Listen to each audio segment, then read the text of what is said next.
উলুবেড়িয়া উত্তরে জয়ী বিজেপি প্রার্থী চিরণ বেরাকে ঘিরে আনন্দ উচ্ছ্বাসে মাতলেন আমতার বিজেপি কর্মী সমর্থকরা। মঙ্গলবার দুপুরে আমতায় উলুবেড়িয়া উত্তর ১ নম্বর মণ্ডল বিজেপির কার্যালয় অটল ভবনে আসেন চিরণ বেরা। তাকে ঘিরে আনন্দে মেতে ওঠেন শতাধিক বিজেপি কর্মী সমর্থক। উলুবেড়িয়া উত্তরের ১ নম্বর মণ্ডলের সভাপতি গৌতম দলুইয়ের নেতৃত্বে চিরণ বেরাকে সংবর্ধনা দেওয়া হয়। আবির খেলার পাশাপাশি মিষ্টি মুখে আনন্দ ভাগ করে নেন বিজেপি কর্মী সমর্থকরা। এদিন চিরণ বেরা জানান, তার মতো একজন সাধারণ মানুষকে বিধায়ক হিসাবে নির্বাচিত করার জন্য তিনি উলুবেড়িয়া উত্তরের মানুষের কাছে কৃতজ্ঞ। তিনি জানান, প্রতিশ্রুতি মতো বিধায়ক হিসাবে শপথ নেওয়ার পরই উদং 2 এর একটি গেঞ্জি কারখানার দ্বারা খালের জল দূষণ নিয়ন্ত্রণে তিনি সচেষ্ট হবেন। পাশাপাশি দলের কর্মী সমর্থকদের শান্তি শৃঙ্খলা বজায় রেখে আনন্দোৎসব পালনেরও আহ্বান জানান তিনি। আজকে এই যে ১ নম্বর মণ্ডলের কর্মীরা যেভাবে উচ্ছ্বাস করছে, এই ঠিক আমি ১ নম্বর মণ্ডলের কর্মীদের মতন আমি জীবনযাপন করেছি। আমি একদম গাছ উঠতে করেছি। আজকে বুথের আমি প্রথম ছিল সদস্য থেকে হয়ে হয়ে এসে বুথ সভাপতি। ২০০৮ সালে পঞ্চায়েত নির্বাচন বুথ সভাপতি হই। আমাদের বুথে এখনো সিপিএম দেখবেন, আমার নিজের বুথে সিপিএম 68টা ভোট পেয়েছে। সিপিএম এর দাপট সংগঠন, সিপিএম এর সেই সংগঠনকে ভেঙে ২০০৮ সালে আমি বুথ সভাপতি, পঞ্চায়েতে বুথ জিতিয়েছি, পঞ্চায়েত মেম্বার হয়েছিল। গাছ রুটে কাজ করার প্র্যাকটিস আছে।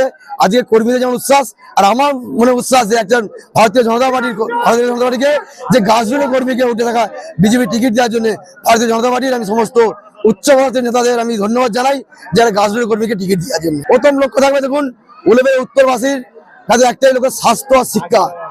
স্বাস্থ্যের যে পরিস্থিতি, উলুবেড়িয়া উত্তরবাসীর জন্য প্রথম স্বাস্থ্য আমি ঠিক করবো। শিক্ষা যদি আমি বাড়িতে এনে দিতে পারি, এই উলুবেড়িয়া উত্তরবাসী অটোমেটিক ডেভেলপ করবে। আর তার সাথে সাথে এই আমার এত যুবক ভাই, এই যুবক ভাইদের কর্মসংস্থান আমার প্রথম প্রায়োরিটি থাকবে। এই 3টে কাজকে প্রথম আগিয়ে নিয়ে যাব।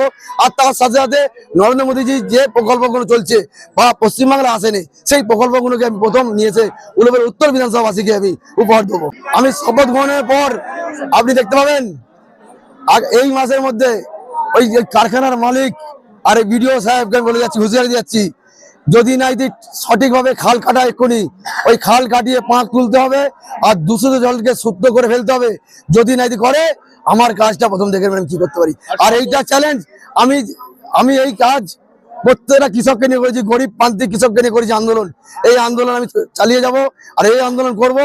মানে যদি এরকম মনে হয় কারখানাতে যদি আমাকে বসে থাকতে হয়, কারখানার জল ফিল্টার করে সারবো আগামী 1 মাসের মধ্যে। প্রতিশ্রুতি এবং এই আন্দোলন কি আপনার ভোটে অনেকটা প্রভাব? হ্যাঁ, অবশ্যই প্রভাব ফেলেছে, অবশ্যই প্রভাব ফেলেছেন। দেখবেন যেই বুথটা হচ্ছে কারখানা আছে, ওই পিছনের বুথে তৃণমূল কংগ্রেস 30 ভোটে নিয়ে গেছে।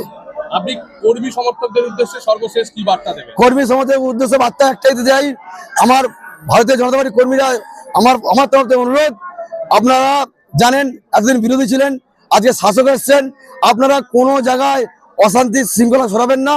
আর ভারতীয় জনতা পার্টির কর্মীরা যেভাবে দিন রাত পরিশ্রম করেছেন, সেই পরিশ্রমের ফল কিন্তু ভারতীয় জনতা পার্টি উলুবেড়িয়া উত্তর বিধানসভা বিজেপি প্রার্থী আমি হিসাবে জিতেছি।